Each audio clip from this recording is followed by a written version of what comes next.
엄마, 걱정하지 마. 그 늙은이 재산 정리해서 다 빼돌릴 거라니까. 현우는 내가 하자는 대로 다 할 거고, 어차피 그 늙은이 곧 요양원 보낼 건데, 뭘 그때 되면 재산이고, 뭐고, 다 내 손에 들어올 거야. 며느리 노릇도 이제 곧 끝이야. 시청해주신 여러분들, 행운이 대박 나시길 기원하며 구독과 좋아요 한 번씩 부탁드립니다. 여러분의 작은 행동이 제겐 큰 힘이 됩니다. 어둠이 짙게 깔린 밤, 저는 며느리의 방문 앞에서 꼼짝없이 얼어붙은 채 그 충격적인 말을 듣고 있었습니다. 제 심장은 찢어지는 듯한 고통과 함께 바닥으로 곤두박질 쳤습니다. 그 늙은이라니, 저를 향해 친정엄마처럼 모시겠다며 눈물까지 흘렸던 며느리, 예나의 입에서 그런 끔찍한 말이 나올 줄은 상상도 못했습니다. 며칠 전 며느리는 제게 어머니, 제가 친정엄마처럼 모실게요. 라며 제 손을 꼭 잡고 말했는데, 그 모든 것이 저희 재산을 노린 거짓이었다는 사실에 온몸의 피가 차갑게 식어버렸습니다. 제가 그동안 예나를 위해 쏟았던 모든 시간과 정성, 그리고 그 깊었던 사랑이 한순간에 허물어져 내리는 느낌이었습니다. 제게는 하나뿐인 아들과 결혼한 며느리였기에 저는 예나가 저희 친딸처럼 느껴졌습니다. 밥을 먹을 때마다 우리 딸, 많이 먹어. 라고 말하고 예쁜 옷 한 벌, 맛있는 밥 한 끼라도 더 해주려 애썼던 지난 세월이 주마등처럼 스쳐 지나갔습니다. 저는 예나가 원하는 것이라면 무엇이든 다 해주려고 했습니다.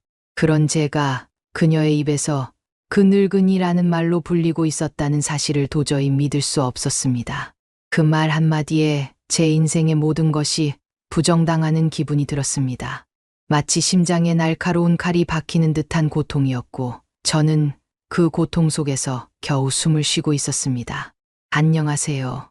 저는 경기도에서 조그마한 카페를 운영하며 살고 있는 65살의 김숙희입니다.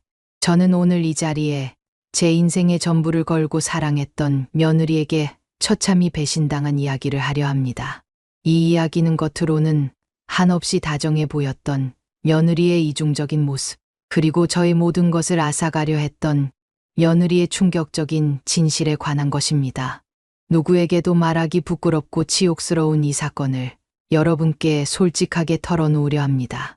혹시 이 이야기가 공감되신다면 구독과 좋아요, 댓글로 여러분의 소중한 의견을 나눠주세요. 그날 밤, 며느리 예나의 통화는 계속되었습니다. 재산은 어차피 다 내 건데, 뭐 그 늙은이한테 신경 쓸 필요 없어. 조금만 더 잘해주는 척하면 돼. 현우는 내가 하자는 대로 다 할 거고. 예나는 아무렇지 않게 저와 제 아들을 꼭두각시처럼 조종하고 있었던 것입니다. 제 귀를 의심했지만 제가 들은 모든 단어들이 너무나도 명확했습니다. 제 속에서는 뜨거운 불덩이가 치밀어 오르며 분노가 폭발할 것만 같았습니다. 그러나 저는 그 자리에서 소리 지르거나 따져 묻는 대신 숨죽여 예나의 통화 내용을 끝까지 들었습니다. 그 순간 저는 더 이상 예전의 김숙희가 아니라는 것을 깨달았습니다. 제 눈은 분노로 이글거리고 있었고 제 가슴 속에는 차갑고 단단한 복수의 칼날이 벼려지고 있었습니다.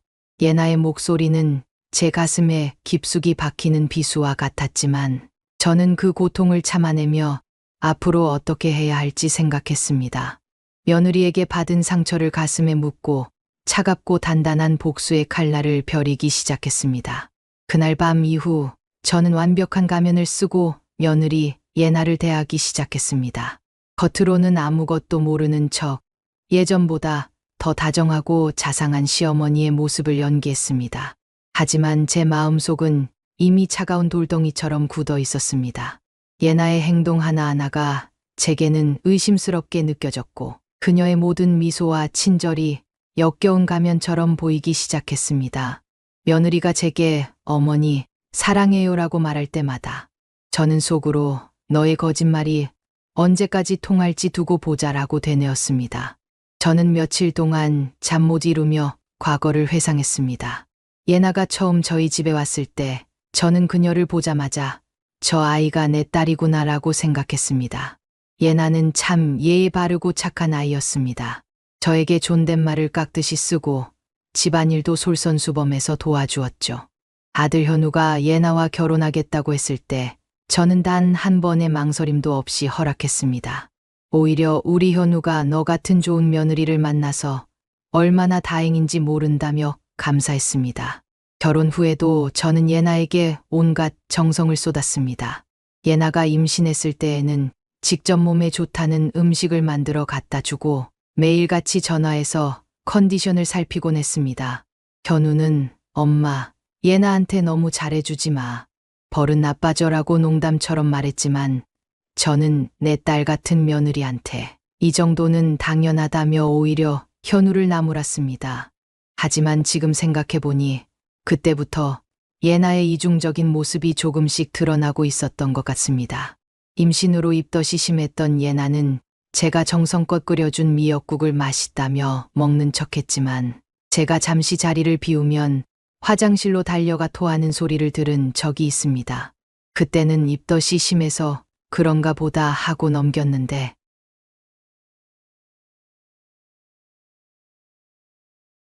예나의 그런 행동들을 보며 저는 배신감과 함께 깊은 모멸감을 느꼈습니다. 제가 그동안 헌신했던 모든 것들이 한순간에 물거품이 된 것 같아 마음이 무너져 내렸습니다. 제 아들은 이런 사실을 전혀 눈치채지 못하고 예나의 말만 믿고 있었습니다. 엄마가 예민한 거 아니야. 예나가 얼마나 착한데. 라고 말하는 아들의 모습에 저는 더 큰 실망감을 느꼈습니다. 이 모든 상황이 저를 더욱 분노하게 만들었습니다. 며느리의 이중적인 태도, 그리고 그런 현실을 외면하는 아들의 회피적인 태도에 제 마음은 완전히 무너져 내렸습니다. 이제 더 이상 물러설 곳이 없다는 것을 깨달은 저는 제 인생을 송두리째 흔들어 놓으려 했던 그들에게 통쾌한 복수를 하기로 결심했습니다. 제 마음속에 굳게 다져진 복수심이 조금씩 저를 이끌어가고 있었습니다. 그 시작은 바로 예나와 현우의 결혼 초기로 거슬러 올라갑니다. 현우는 대학교 졸업 후 서울에 있는 큰 회사에 취직했고 예나는 같은 회사에 다니는 후배였습니다. 현우가 예나를 처음 만났을 때부터 사랑에 빠졌다고 저에게 말했을 때 저는 내심 걱정 반 기대 반이었습니다. 엄마, 예나 정말 착하고 예뻐.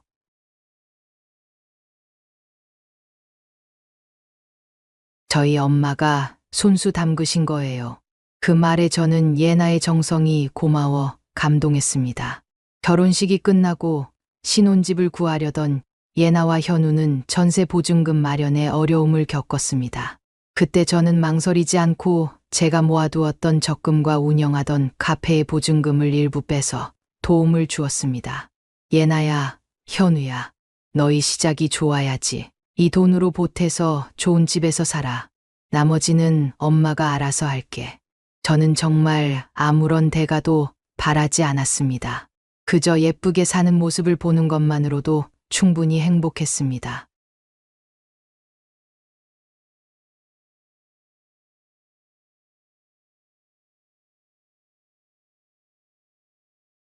예나가 제 옆에 있는 것만으로도 저는 모든 상처가 치유되는 듯한 기분이었습니다.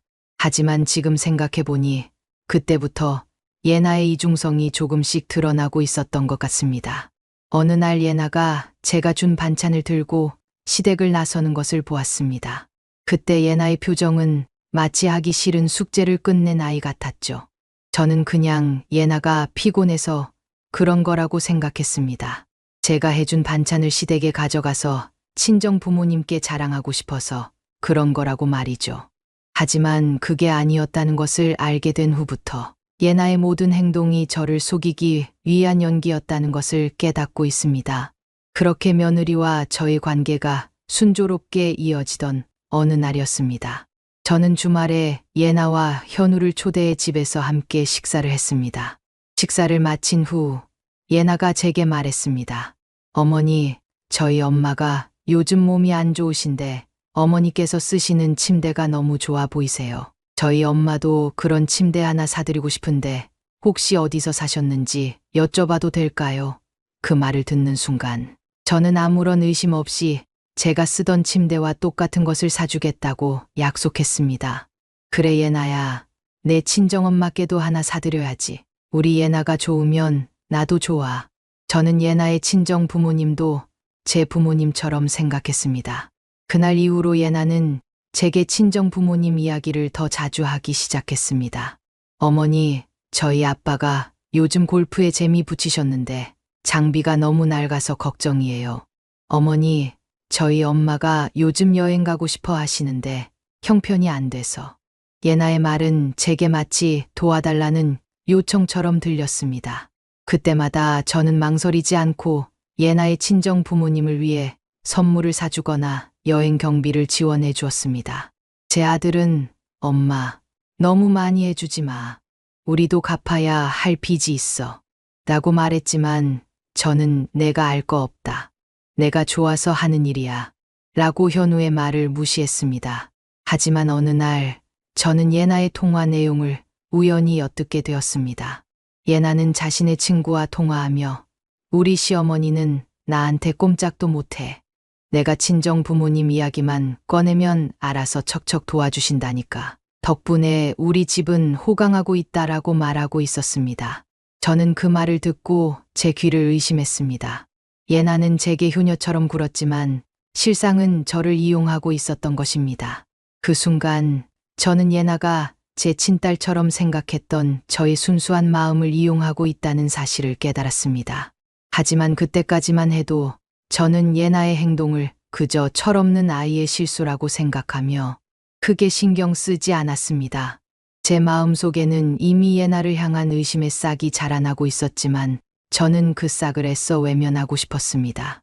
그토록 사랑했던 며느리의 진심을 부정하고 싶지 않았으니까요. 그 모든 사실을 알게 된 저는 겉으로는 아무렇지 않은 척하면서도 제 마음속으로는 며느리에 대한 의심과 배신감이 쌓여가고 있었습니다. 저는 며느리의 본색을 알아내기 위해 조용히 지켜보기 시작했습니다. 현우에게 받은 실망감으로 인해 저는 며칠 동안 식음까지 전폐했습니다. 그런데 며느리 예나는 그런 저의 마음을 아는지 모르는지 오히려 더 적극적으로 재산 정리를 부추기기 시작했습니다. 하루는 예나가 저희 집에 찾아와 저에게 말했습니다. 어머니, 저희 변호사 아는 분이 계신데 그분께 재산 정리를 맡기시면 안전하고 편하게 처리하실 수 있으실 거예요. 예나는 마치 자신의 일이 아닌 것처럼 저를 위하는 척하며 저를 압박했습니다. 저는 예나의 뻔뻔한 모습에 속으로 치를 떨었지만 겉으로는 아무렇지 않은 척했습니다. 그래 예나야, 내가 그렇게까지 신경 써주니 고맙다. 한번 알아보도록 할게.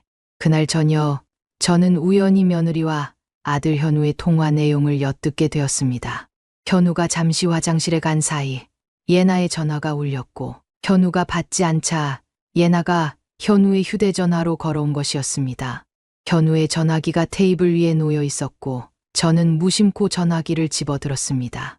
수화기 너머로 들려오는 예나의 목소리는 평소와 달리 차갑고 냉정했습니다. 현우, 어머니 설득은 잘 되고 있어. 내가 괜히 신경 쓰는 거 아니지. 그 늙은이 곧 요양원 보낼 건데 재산 정리 안 해놓으면 골치 아파진다니까. 저는 그 말을 듣고 제 귀를 의심했습니다. 요양원이라니? 예나는 저의 재산을 차지하고 저를 요양원으로 보내려 했던 것입니다. 저는 너무 큰 충격에 할 말을 잃었습니다. 제가 며느리를 위해 모든 것을 희생하며 살았는데 돌아온 것은 저를 요양원으로 보내려는 끔찍한 계획이었습니다. 저는 제 손이 덜덜 떨리는 것을 느꼈습니다. 전화기를 들고 있는 손이 너무 떨려서 전화기를 놓칠 뻔했습니다. 현우는 제가 전화기를 들고 있는 것을 보고 엄마, 왜 그래? 고 물었지만 저는 아무 말도 할 수 없었습니다. 그저 며느리와 아들의 잔인한 계획에 충격을 받은 채 아무 말도 하지 못하고 멍하니 서 있을 수밖에 없었습니다. 저는 그날 밤 잠 못 이루며 생각했습니다.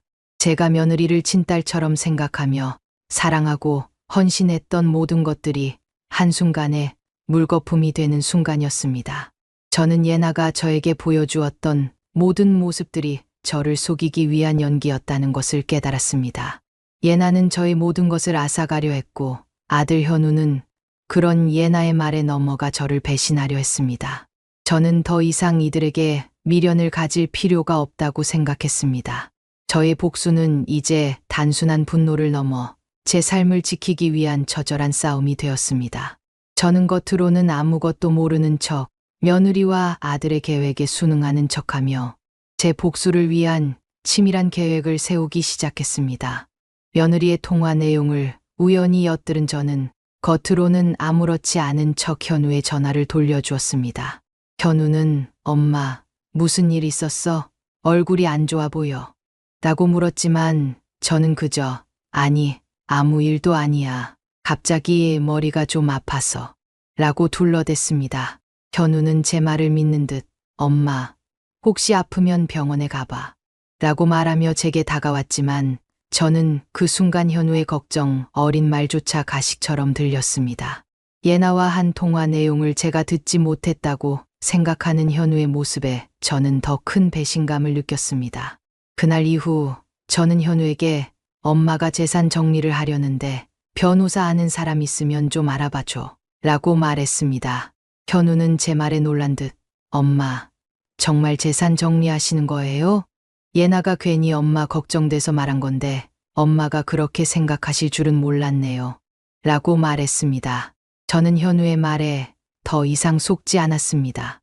이미 현우의 마음은 예나에게로 완전히 기울어져 있었고 저의 말은 그저 예민한 시어머니의 투정으로 치부될 것이 뻔했습니다. 저는 현우에게 라니야, 현우야, 엄마도 이제 나이가 있는데 재산 정리를 해놓는 게 맞는 것 같아서 내가 알아봐 주면 좋겠다. 라고 말했습니다. 현우는 제 말에 안심한 듯 알겠어요, 엄마. 제가 알아볼게요. 라고 말하며 예나에게 전화를 걸어 이 사실을 알렸습니다. 며느리 예나는 현우의 전화에 신이 난 듯 어머, 현우 씨, 정말요? 어머니께서 드디어 재산 정리를 하신다고요? 역시 제 말대로 하니까 통하네요. 라고 말하는 것을 저는 들을 수 있었습니다. 예나는 저의 재산을 탐내고 있었고 현우는 그런 예나의 말에 완전히 속아 넘어가 저를 배신하려 했던 것입니다. 저는 이 모든 사실에 분노가 치밀어 올랐지만 겉으로는 아무렇지 않은 척했습니다. 오히려 예나에게 예나야, 내 덕분에 엄마가 재산 정리를 하게 되어서 참 다행이야. 라고 말하며 예나의 기분을 맞춰주었습니다. 예나는 제 말에 안심한 듯 어머니, 제가 더 잘 모실게요. 걱정하지 마세요. 라고 말했지만 저는 예나의 말에 더 이상 속지 않았습니다. 예나의 행동 하나하나가 저를 속이기 위한 치밀한 연기라는 것을 깨달은 저는 제 마음속에 쌓여있던 분노와 배신감이 한순간에 폭발할 것만 같았습니다. 하지만 저는 꾹 참았습니다. 그들이 저를 어떻게 생각하고 있는지, 저희 재산을 어떻게 할 생각인지 더 자세히 알아내기 위해 저는 그들의 행동을 조용히 지켜보기 시작했습니다. 어느 날 저는 현우가 예나와 주고받은 문자 메시지를 우연히 보게 되었습니다. 현우의 전화기는 제게 항상 열려 있었고 현우는 제가 전화기를 만지는 것에 대해 아무런 의심을 하지 않았습니다. 문자 메시지에는 자기야, 어머니께서 드디어 재산 정리하신다고 하셨어. 이제 우리도 좀 편하게 살 수 있을 것 같아. 얼른 정리하고 어머니 요양원 보내자. 라는 내용이 담겨 있었습니다. 저는 그 문자 메시지를 읽고 제 눈을 의심했습니다. 현우는 제가 아프거나 힘들어할 때마다 저를 걱정해주는 척했지만 실상은 저를 요양원으로 보내려는 계획을 세우고 있었던 것입니다. 저는 현우에게도 배신감을 느꼈습니다. 현우는 제 아들이었지만 이미 예나에게 세뇌되어 있었고 저를 향한 현우의 사랑은 이미 사라진 지 오래였습니다. 저는 현우에게 현우야, 예나한테 속고 있는 거 아니니?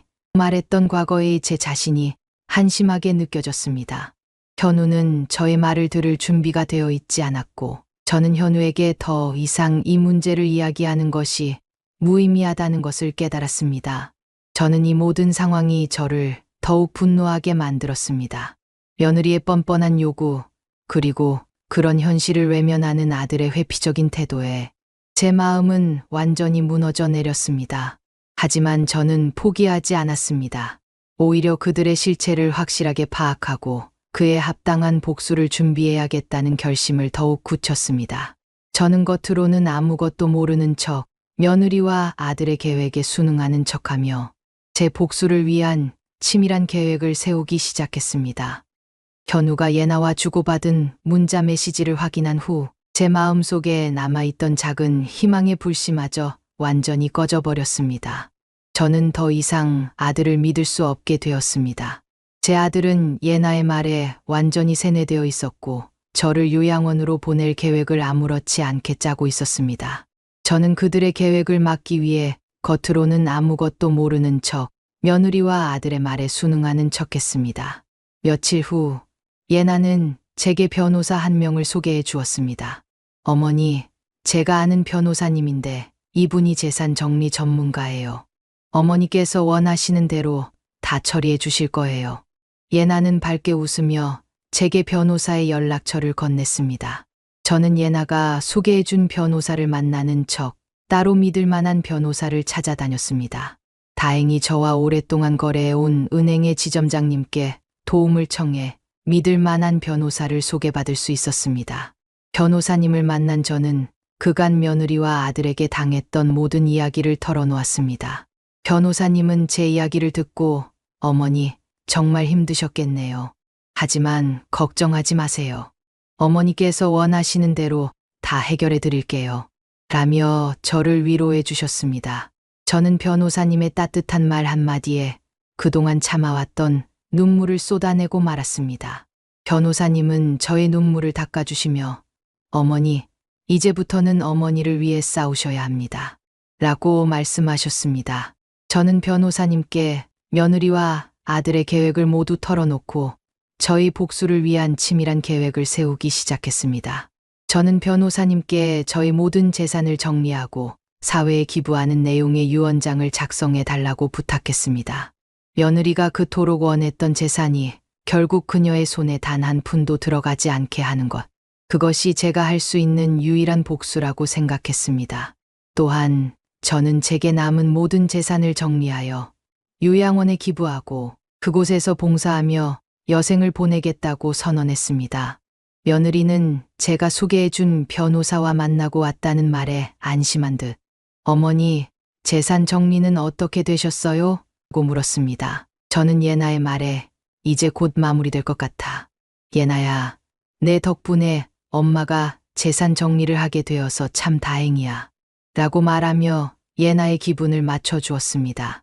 예나는 제 말에 안심한 듯 어머니, 제가 더 잘 모실게요. 걱정하지 마세요. 라고 말했지만 저는 예나의 말에 더 이상 속지 않았습니다.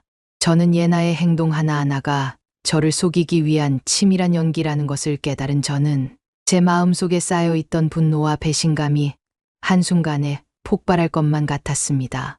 하지만 저는 꾹 참았습니다. 그들이 저를 어떻게 생각하고 있는지, 저희 재산을 어떻게 할 생각인지 더 자세히 알아내기 위해 저는 그들의 행동을 조용히 지켜보기 시작했습니다. 제가 재산 정리를 하겠다고 말한 이후부터 며느리 예나의 행동은 더욱 노골적으로 변했습니다.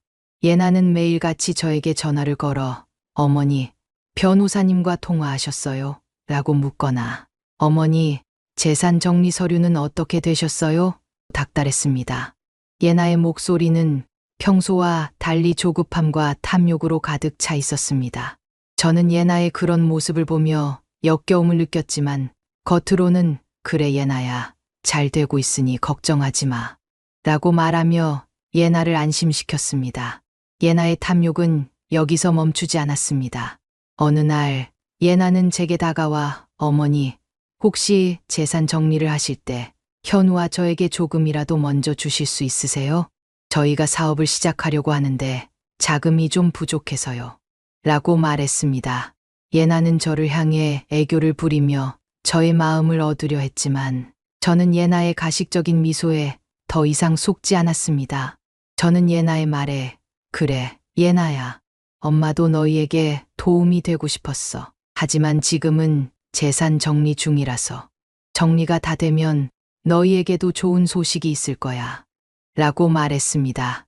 예나는 제 말에 실망한 듯 아, 그렇군요. 알겠습니다, 어머니. 라고 말하며 자리를 떠났습니다. 예나의 탐욕스러운 행동을 보며 저는 며느리를 향한 마지막 정마저 완전히 사라졌습니다.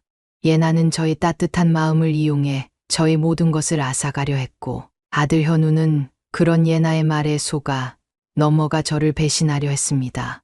저는 이 모든 사실에 분노가 치밀어 올랐지만 겉으로는 아무렇지 않은 척했습니다.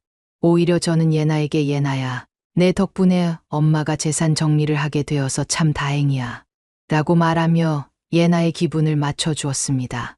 예나는 제 말에 안심한 듯 어머니, 제가 더 잘 모실게요.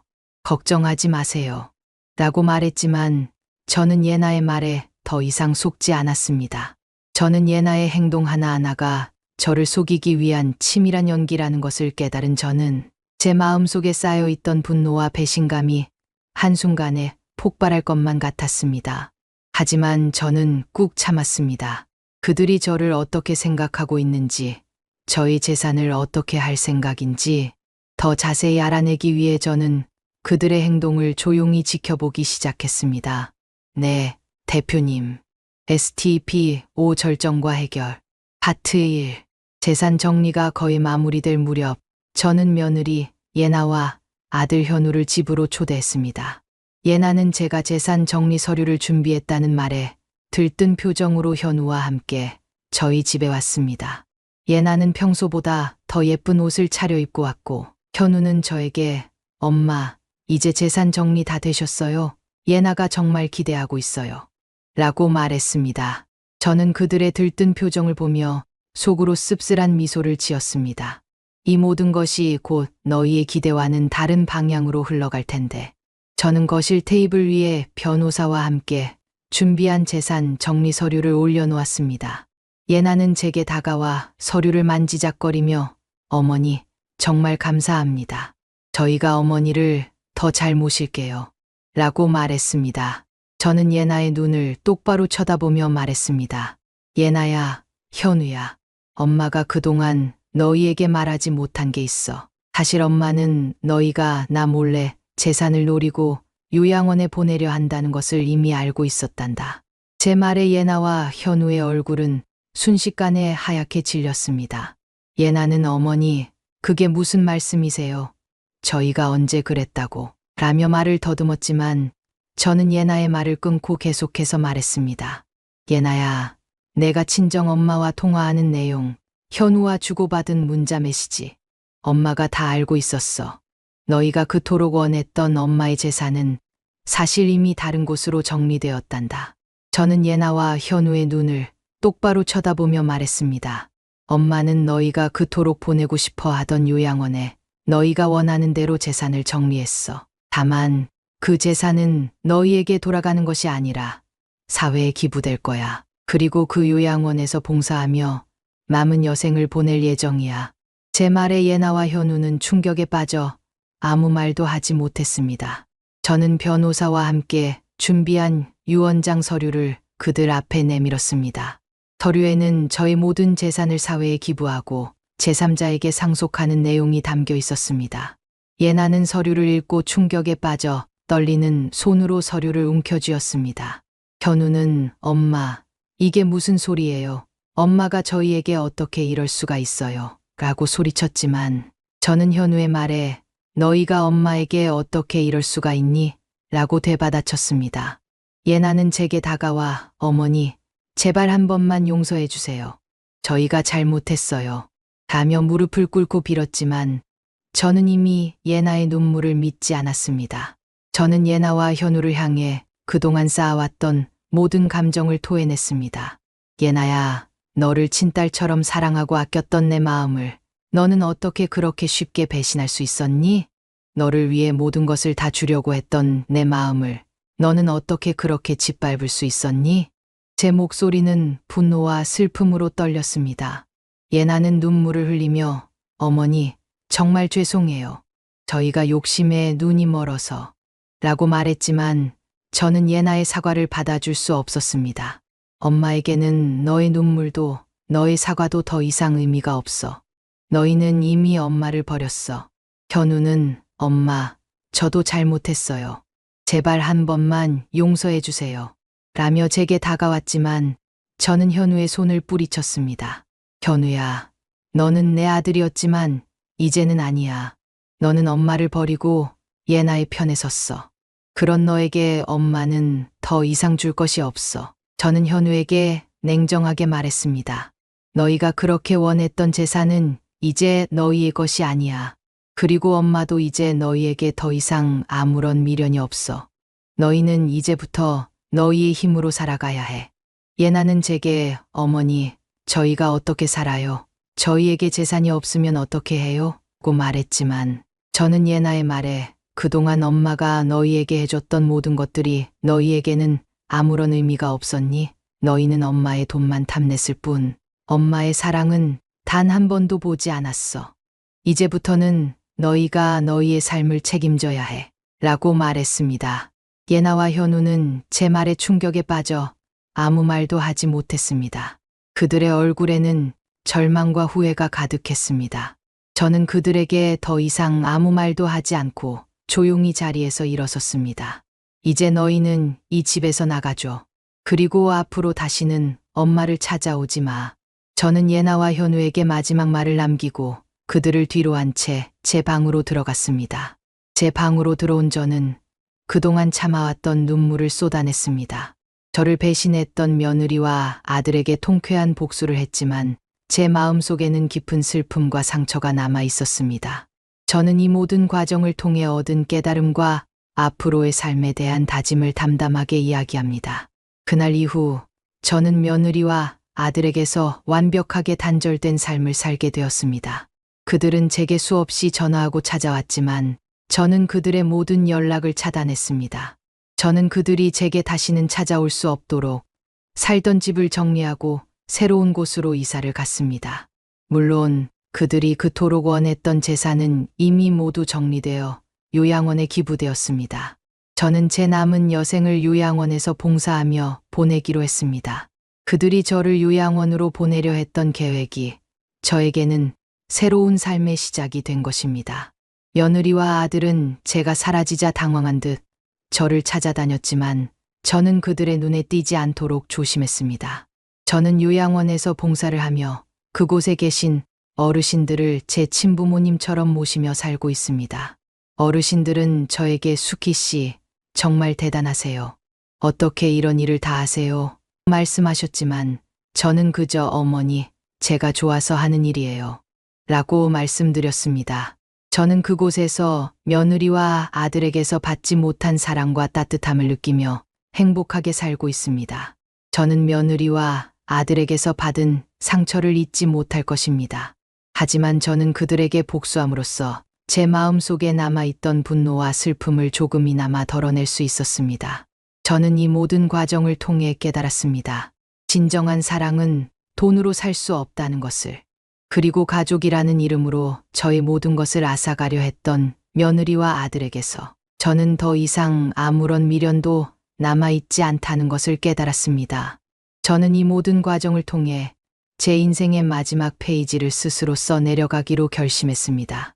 이 이야기를 들으신 여러분은 저의 복수가 통쾌하다고 생각하실 수도 있고 너무 잔인하다고 생각하실 수도 있습니다. 하지만 저는 이 복수가 저를 살게 한 유일한 방법이었다고 생각합니다.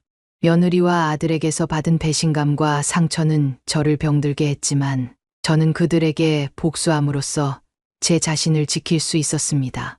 저는 이 모든 과정을 통해 제 인생의 마지막 페이지를 스스로 써내려가기로 결심했습니다. 저는 이 이야기를 통해 여러분께 한 가지 교훈을 전달하고 싶습니다.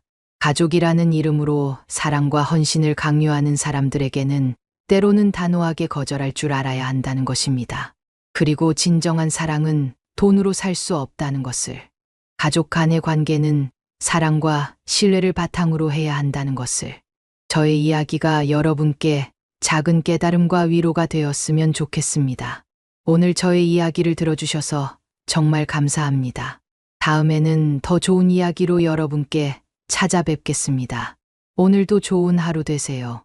이 아이, 아버지, 혈액형이랑 안 맞아요. 그 한마디가 우리 집안 3대를 이어온 신뢰와 관계, 그리고 모든 것을 부숴버렸습니다. 지금 생각해도 믿기지 않습니다. 우리 며느리, 그러니까 둘째 아들 동우의 아내가 딱 일주일 전 건강한 아이를 낳았습니다. 처음엔 모두가 기뻐했어요. 첫 손주라며 우리 집안에 오랜만에 웃음이 돌았죠. 나는 축하 전화를 받고 고향에서 서울까지 차를 달려 올라왔고 마누라도 장단지에 파스를 붙이면서도 주방에서 미역국을 끓이더군요. 그런데 애가 태어난 그날 밤 동우 녀석이 복도에 주저앉아 혼자 담배를 피우고 있었어요. 한숨은 깊고 얼굴은 하얗게 질려 있었죠. 동우야, 왜 그래? 애기 낳았다며 축하도 못하고 이게 뭐야? 그 녀석은 나를 똑바로 쳐다봤습니다. 그리고 입을 열었죠. 아버지, 혈액형이 안 맞아요. 뭐가? 애 혈액형이 AB형인데 전 A형이고 지연이는 O형이에요. 순간 말문이 막혔습니다. 그럼 그럴 리가 없잖아. 병원에서 잘못 본 거 아냐? 2번 확인했어요. 간호사가 이상하다고 조용히 알려줬어요. 산부인과에서 자주 있는 일은 아닌데 혹시 아이 바뀐 거 아닐까 싶어서 나는 정신이 아득해졌습니다. 혈액형이 단순한 문제가 아니란 걸 내 나이 74에 이르러 처음으로 뼈저리게 느꼈어요. 며느리 지연이는 해맑게 웃으며 침대에 누워 있었습니다. 아버님, 애기 예쁘죠? 눈은 동우 닮았고 코는 제 거 닮았대요. 순간 나는 그 얼굴을 쳐다볼 수가 없었습니다. 그래, 잘 나았다. 고생했다. 말은 그렇게 했지만 속에서는 뭔가 말로 설명 못할 무언가가 끓어오르고 있었어요. 그 아이가 내 손주가 아니라는 걸 이미 알아버린 상태에서 그 얼굴을 본다는 건 고문이었습니다. 그날 밤 우리 부부는 모텔에서 묵었습니다. 와이프는 내 얼굴을 보더니 말하더군요. 여보, 당신 무슨 일 있었어? 애기 낳았다면서 왜 표정이 그래? 나는 처음엔 말하지 않으려 했지만 결국 그 말이 튀어나왔어요. 애 혈액형이 동우랑 안 맞대. 그녀는 입을 틀어막고 한동안 말을 잇지 못했습니다. 그러더니 조용히 중얼이듯 말하더군요. 그럼 지연이 바람 피운 거야? 나는 고개를 들지 못했습니다. 며칠 후 지연이가 산후조리원으로 들어갔고 우리 부부는 집으로 돌아왔습니다. 그 사이 동우는 회사도 휴가를 내고 집에 틀어박혀 있었습니다. 애는 어떡할 거냐? 그 아이 네 애 아니잖아. 아내가 어렵게 꺼낸 말에 동우는 대답하지 않았습니다. 나는 자리에서 벌떡 일어나 소리를 질렀죠. 그렇게 조용히 있을 일이야. 네가 지금 누굴 지키고 있는 건데.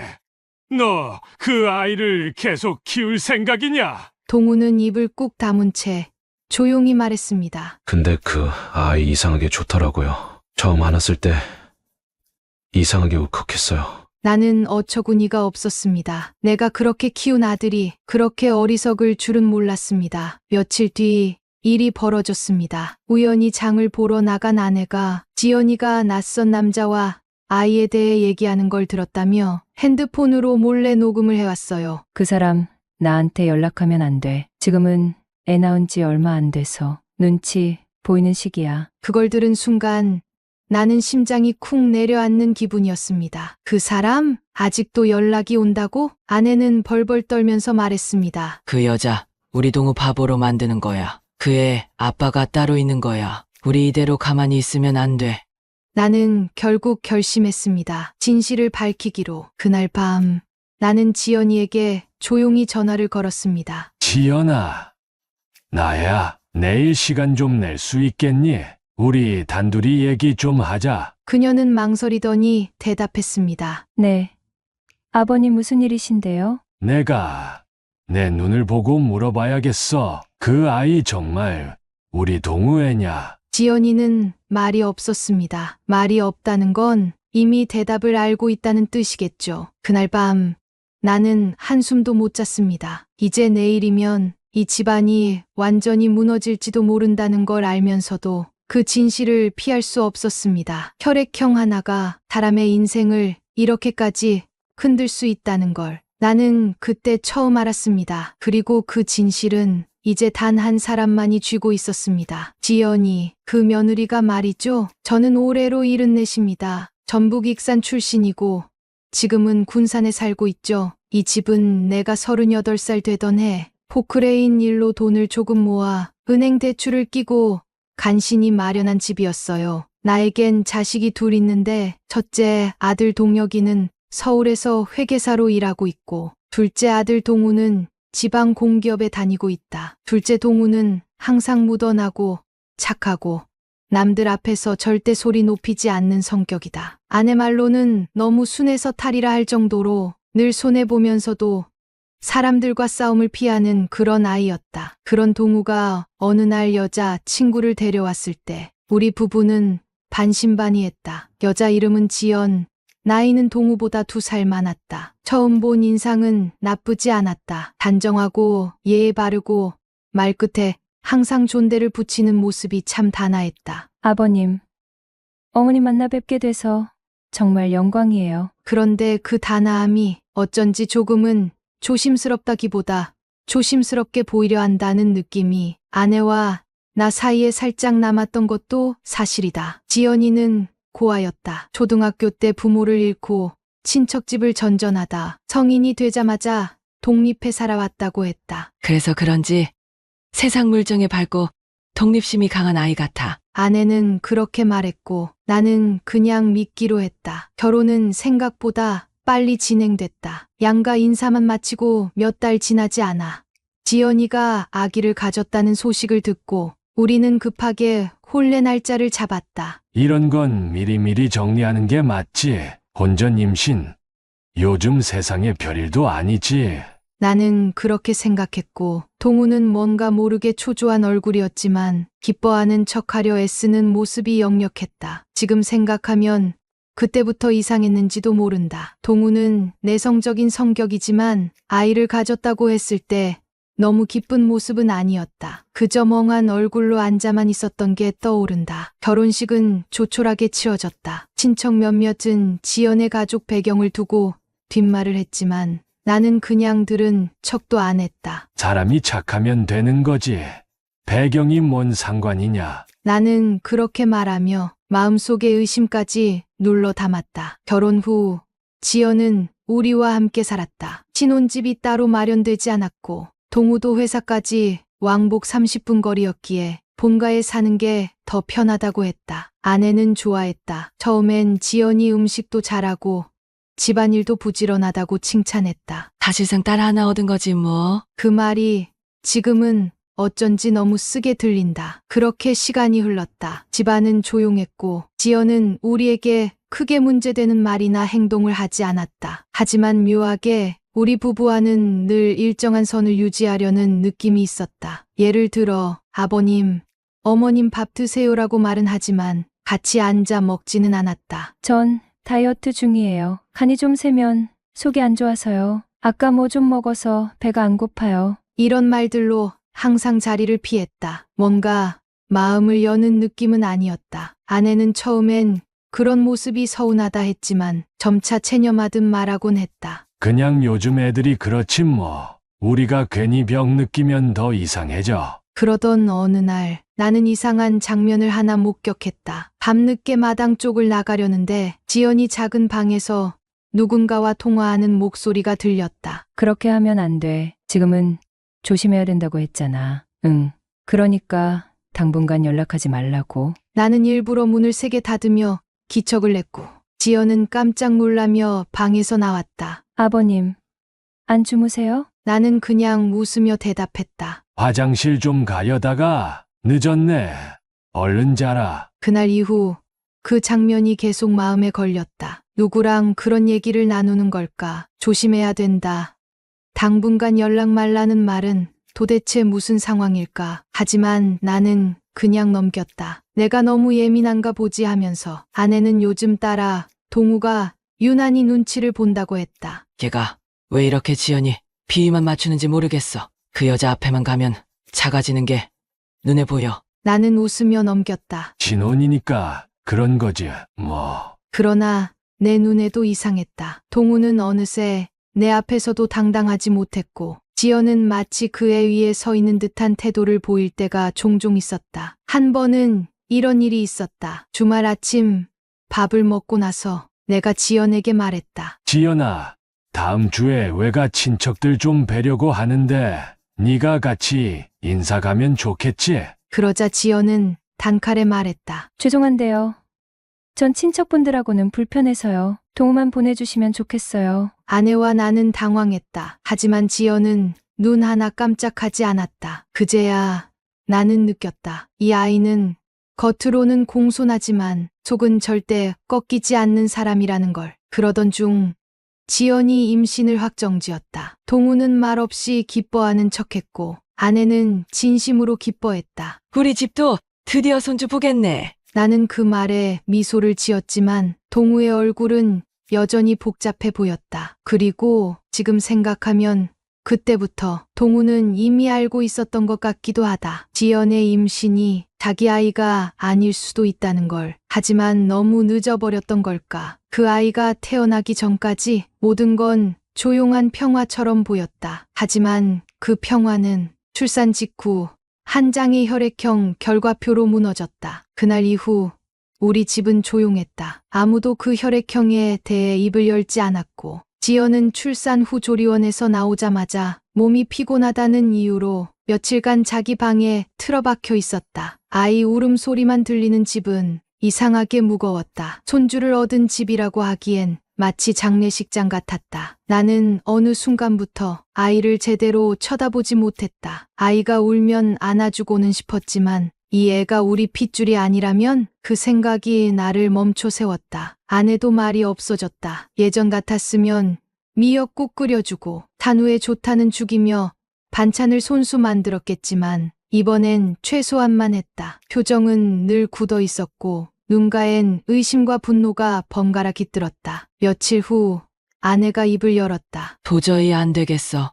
지연이한테 직접 물어봐야겠어. 지금은 조심스러울 때야. 몸도 아직 회복 안 됐고. 그럼 평생 모른 척 하자는 거야? 당신은 그 애가 누구 애인지도 모르면서 우리 집에 계속 들여놓을 수 있어? 나는 대답하지 못했다. 그건 정말로 무서운 일이었다. 누구 아이인지 모르면서 그 아이를 내 손자라고 안고 웃고 키운다는 건 그건 자존심이 아니라 존재 자체가 무너지는 기분이었다. 결국 우리 부부는 가족 회의를 열었다. 큰아들 동혁까지 내려오게 했고 지연도 자리에 앉혔다. 작은 거실에 4명이 앉아 있었고 지연은 묘하게 당당했다. 오히려 우리를 내려다보는 듯한 눈빛이었다. 그래서 무슨 얘기 하시려는 건가요? 아내가 조심스럽게 입을 열었다. 지연아, 애기 혈액형이 동우랑도 너랑도 안 맞는다며? 지연은 눈을 피하지 않고 대답했다.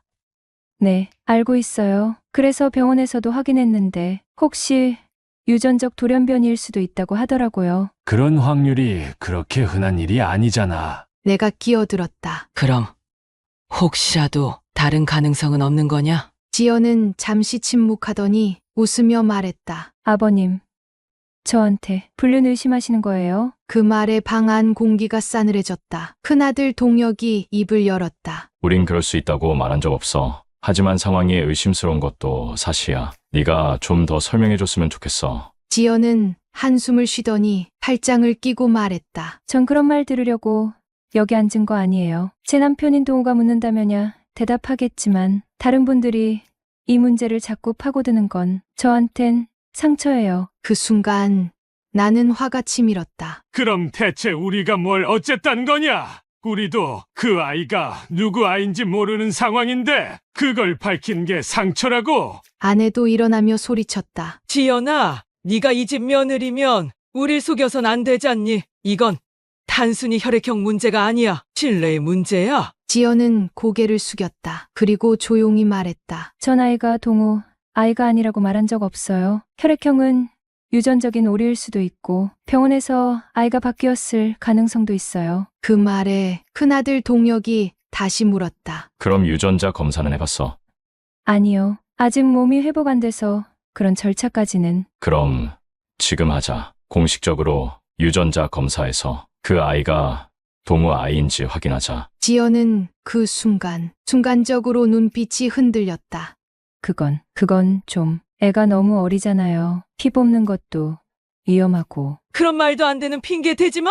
아내가 소리쳤다. 넌 지금 도망가고 있는 거야. 네가 떳떳하면 왜 검사를 못해? 지연은 눈시울을 붉혔다. 정말 너무하세요. 출산한 지 얼마 안 된 여자한테 이런 식으로 몰아붙이시고. 그녀는 울음을 터뜨리며 방으로 들어갔다. 그리고 문을 쾅 닫았다. 그날 밤 동우가 나를 찾아왔다. 아버지, 죄송해요. 나는 물었다. 넌 다 알고 있었던 거냐? 그는 고개를 끄덕였다. 혈액형 보고 어느 정도는 감이 왔어요. 그런데 왜 말 안 했어? 왜 우리를 이렇게 만들어? 그는 눈을 감았다. 그래도 그 애가 좋았어요. 지연이도, 아이도 다 떠나면 난 아무도 없을 것 같아서요. 나는 한숨을 쉬었다. 그의 그 말이 가장 슬픈 진심이었다. 그날 이후 지연은 아이와 함께 방에 틀어박혔다. 밥도 혼자 먹고 말도 줄었고 가족과 눈도 잘 마주치지 않았다. 아내는 점점 지쳐갔고 동우는 오히려 그녀를 감싸며 우리를 피하기 시작했다. 나는 말없이 상황을 지켜봤지만 마음속엔 쌓이고 쌓인 화가 끓고 있었다. 일주일쯤 지났을까 동우가 조심스럽게 말을 꺼냈다. 아버지, 유전자 검사 진행하고 싶어요. 나는 고개를 끄덕였다. 그래, 그래야 모든 게 명확해지지. 그날 저녁 동우는 지연에게 이야기했다. 우리 부부는 거실에서 귀를 곤두세우고 듣고 있었다. 지연아, 우리 검사하자. 그게 맞는 것 같아. 의심이든 오해든 다 끝내자. 지연은 조용히 대답했다. 진짜 그렇게까지 해야 해? 그래야 우리도 살 수 있어. 알았어.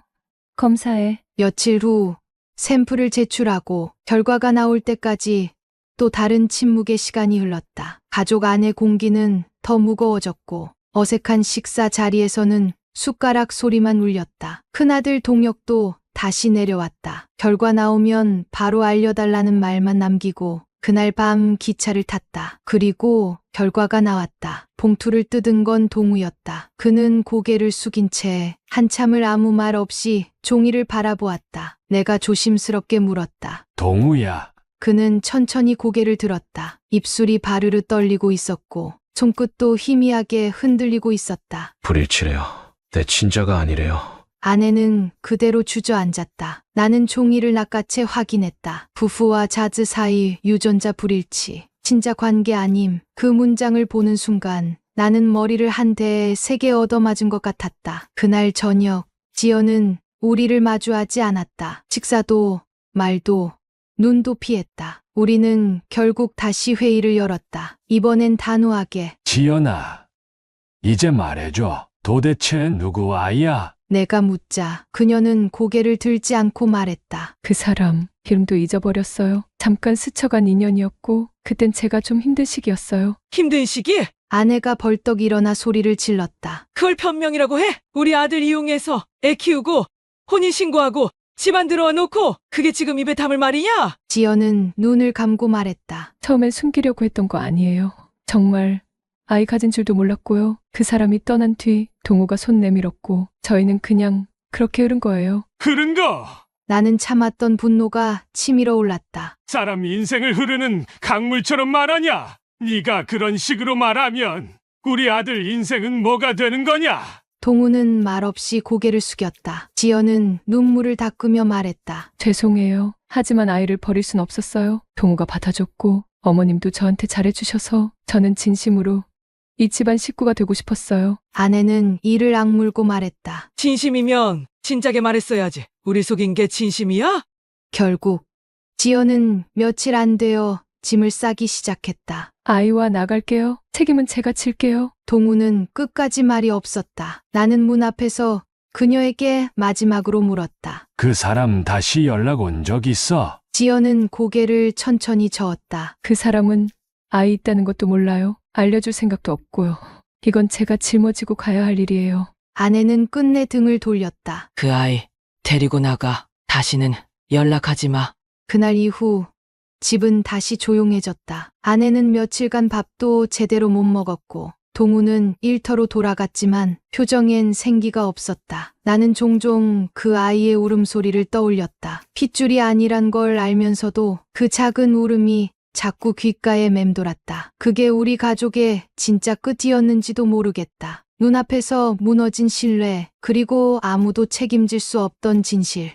다만 나는 이 이야기의 끝에서 아들에게 말해주고 싶었다. 네, 잘못 아니야. 사랑은 때때로 사람을 멍청하게 만들어. 그렇다고 진심이 사라지는 건 아니니까. 그날 이후로 지연은 정말 다시는 나타나지 않았다. 아이를 데리고 조용히 집을 나갔고 집 주소도 연락처도 남기지 않은 채 그저 사라졌다. 방 안에는 지연이 사용하던 향수 냄새가 오래도록 남아 있었고 작은 손싸개 하나가 침대 구석에 덩그러니 놓여 있었다. 아내는 그것들을 한치의 망설임도 없이 쓰레기 봉투에 담았다. 다 정리해야 해. 이건 악몽이었어. 그녀의 표정엔 슬픔도 분노도 남아있지 않았다. 그저 체념과 피로만이 가득했다. 동우는 말이 줄었다. 출근은 했지만 퇴근 후엔 아무 말도 하지 않았고 식사도 그냥 넘어가곤 했다. 나는 그런 아들을 지켜보는 게 세상에서 가장 고된 일이었다. 동우야, 네, 아버지. 괜찮냐? 그는 고개를 끄덕였지만 그 괜찮다는 말엔 단 한 톨의 진심도 담겨 있지 않았다. 그로부터 한 달쯤 지났을까. 나는 택배 하나를 받았다. 보낸 사람은 김지연, 발신지는 부산 연제구, 받는 사람은 김동우 부모님 귀하였다. 나는 두 손이 떨렸다. 봉투를 열자 작은 편지 봉투 하나와 USB 하나가 들어 있었다. 먼저 편지를 읽었다. 아버님, 어머님께 죄송합니다. 이제 와서 뭐가 변하겠냐고 하시겠지만 그래도 전 진심으로 말씀드리고 싶었어요. 동우는 저에게 유일하게 따뜻했던 사람이었습니다. 제 과거를 말하지 못한 건 믿지 못해서가 아니라 잃을까봐 두려워서였어요. 그 아이, 제 아이는 동우를 아빠라고 부르고 자랄 겁니다. 그렇게 가르칠 거예요. 그 사람, 그 아이의 생물학적 아버지에겐 아직도 연락하지 않았습니다. 앞으로도 그럴 겁니다. 부디 아이를 미워하지는 말아주세요. 이기적인 부탁인 거 압니다. 그래도 진심입니다. 김지연, 드림. 나는 한참 동안 그 자리에 앉아 움직이지 못했다. 그리고 조용히 USB를 열었다. 한 개의 영상 파일이 있었다. 파일명은 동우에게. 영상을 재생하자 지연이 화면에 나타났다. 수척한 얼굴로 눈도 제대로 뜨지 못한 채 조용히 말했다. 동우야, 정말 미안해. 나는 너한테 너무 큰 상처를 줬고 그 어떤 말로도 그걸 덮을 수 없다는 거 알아. 그래도 너한테 말하고 싶었어. 처음에 널 선택한 건 도망이었어. 그 사람에게서, 내 과거에서. 하지만 시간이 갈수록 너한테 미안해졌고 그러다 보니 더 말 못했어. 아이를 안고 울던 너를 볼 때 나도 같이 무너졌어. 하지만 이제 넌 너 인생 살아야 해. 나랑 그 애는 여기서 사라질게. 행복해. 부디 너답게 살아. 안녕. 나는 그 영상을 몇 번이고 반복해서 보았다. 그리고 처음으로 지연의 눈빛에서 연기가 아닌 후회를 보았다. 그날 밤 나는 동우에게 편지와 영상을 보여주었다. 그는 한참을 아무 말 없이 고개만 떨군 채 앉아 있었다. 눈물 한 방울도 흘리지 않던 아들이 영상이 끝나고 나서야 입술을 깨물며 말했다. 그래도 고맙긴 하네요. 말 없이 사라졌으면 평생 미워했을 텐데. 나는 조용히 그의 어깨를 토닥였다. 이젠 이 삶 살아라. 지나간 일 붙잡고 자기까지 망치지 마. 그는 고개를 끄덕였다. 아버지, 근데 그 애는 정말 조금 닮긴 했어요. 그 사람이 아니라 저랑요. 이상하죠? 나는 대답하지 못했다. 사람 마음이란 그렇게 단순하지 않은 모양이었다. 그로부터 석 달이 지났다. 집은 다시 평온해졌다. 아내는 집안 화분을 다시 손질하기 시작했고, 동우는 주말마다 산책을 나가며 그림을 그리기 시작했다. 그 아이와 지연은 그 후로도 연락이 없었다. 하지만 나는 가끔 문득문득 그 아이의 얼굴이 떠오른다. 핏줄은 아니었지만 이상하게 미워지지 않는다. 사람이란 게 그렇다. 한때 품에 안았던 아기, 그 기억은 쉽게 지워지지 않는다. 이제야 말할 수 있습니다. 나는 한때 가족이란 말만 있으면 모든 것이 해결될 거라 믿었던 사람입니다. 어떤 갈등이든 어떤 상처든 그래도 가족이니까 라는 말이면 넘어갈 수 있다고 생각했습니다. 그런데 말입니다. 가족이라는 이름 아래 우리는 너무 많은 걸 감추고 너무 많은 걸 포기하며 살고 있었는지도 모릅니다. 이번 일을 겪고 나서야 나는 진짜 가족이란 어떤 의미인지 생각해보게 됐습니다. 며느리 지연, 그 아이를 다시 만난다면 나는 어떤 말을 할 수 있을까요? 아직도 솔직히 잘 모르겠습니다. 그녀가 내 아들과 우리 가족에게 얼마나 큰 상처를 남겼는지 그 책임은 결코 가볍지 않다고 생각합니다. 하지만 동시에 나는 그녀가 남긴 편지와 영상 속 그 표정을 잊을 수 없습니다. 그건 연기도 계산도 아닌 진짜로 무너진 사람의 얼굴이었습니다. 그리고 그 아이, 내가 안아봤던 그 작은 생명, 핏줄이 아니라는 걸 안 순간부터 나는 스스로를 얼마나 구차하게 느꼈는지 모릅니다. 내가 그 아이에게 가졌던 애정이 피 하나로 다 부정될 수 있는 건지, 그게 정말 맞는 일인지, 시간이 지나고 나서도 나는 아직 그 질문에 답하지 못했습니다. 다만, 사람과 사람 사이의 관계에서 가장 중요한 건 결국 진심이었다는 걸 이제는 조금 알겠습니다. 우리 아들 동우는 요즘 그림을 다시 그리기 시작했습니다. 대학 시절에 미술을 전공했었지만 취업을 위해 접었던 꿈을 이제야 다시 꺼내 들고 있습니다. 그림 그리고 있으면 뭐라도 내 손으로 그려내는 기분이라 마음이 조금 편해요. 그 말이 그렇게 반가울 수 없었습니다. 이 아이가 다시 자기 인생을 살아가고 있다는 증거니까요. 내 아내는 여전히 지연 이야기를 꺼내지 않습니다. 그 사람에 대해선 말하지 않고 있기로 한 듯합니다. 하지만 밤마다 아이 울음 소리를 흘깃 떠올리는 순간이 있는 것 같습니다. 가끔 방 안에 걸린 손수건 하나를 멀리서 바라보는 그 눈빛을 보면 나도 모르게 가슴 한쪽이 먹먹해집니다. 이 이야기를 듣고 계신 여러분, 가족이란 너무 당연해서 우리가 소홀히 대하기 쉬운 이름입니다. 당연히 곁에 있을 거라 믿고, 당연히 이해해 줄 거라 믿고, 그 믿음이 때로는 큰 상처가 되기도 합니다. 내가 오늘 전한 이 이야기가 누군가에겐 거울이 되고 누군가에겐 작은 위로가 되기를 바랍니다. 혹시 지금 여러분 곁에도 대화가 끊긴 가족이 있다면 너무 늦기 전에 마음을 꺼내보세요. 눈빛을 피하지 말고 물어보세요. 괜찮니? 너 요즘 어떤 마음이니? 그 한마디가 관계를 다시 잇는 시작이 될 수도 있습니다. 지금까지 제 사연을 들어주셔서 감사합니다. 이 이야기가 누군가에게 전해져야 한다고 생각하신다면 좋아요와 공유, 댓글 남겨주시면 큰 힘이 됩니다. 그리고 여러분이라면 어땠을까요? 그 아이를 품었을까요? 아니면 끝까지 진실을 쫓았을까요? 댓글로 여러분의 생각을 들려주세요. 우리 모두가 가족이라는 이름 앞에서 더 솔직해질 수 있기를 바랍니다. 감사합니다.